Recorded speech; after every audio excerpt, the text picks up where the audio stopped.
আরে পড়াশোনা করা বোর্ড, যাও তাড়াতাড়ি নিয়ে আসো। তাড়াতাড়ি নিয়ে চলো, এটা আমরা আমাদের স্কুলে লাগাবো। আরে আমার ব্ল্যাকবোর্ড কোথায় গেল? হ্যাঁ, ব্ল্যাকবোর্ড কোথায় গেল? আমরা তো ব্ল্যাকবোর্ডে পড়াশোনা করব। আজ আমি তোমাদের ত্রিভুজ সম্পর্কে পড়াবো, ভালো করে পড়ো, না হলে কিন্তু অনেক মার মারবো। আরে আমার ব্ল্যাকবোর্ড, হ্যাঁ দাদির কাছে তো কোনো ব্ল্যাকবোর্ড ছিল না, তার মানে দাদি এটা চুরি করেছে। আমার ব্ল্যাকবোর্ড আমাকে ফেরত দিন। এটা তোমার না, এটা আমার ব্ল্যাকবোর্ড। যা হাত। আপনি এভাবে মানবেন না, আমি এখনই পুলিশকে ডেকে আনছি। দাঁড়া, এবার আমি তোর মজা দেখাচ্ছি। নিচের সাবস্ক্রাইব বাটনটা কেউ যদি সাবস্ক্রাইব করে দেয়, তার বাবা মা চিরদিন বেঁচে থাকবে।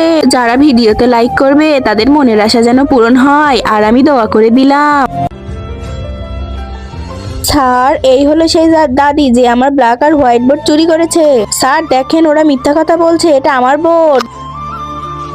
আরে এটা তো দুই দিকেই হোয়াইট, তোমার তো ব্ল্যাক হোয়াইট, যাও এখান থেকে ভাগো। বড় এসেছে আমার বোর্ড চুরি করতে, যাও।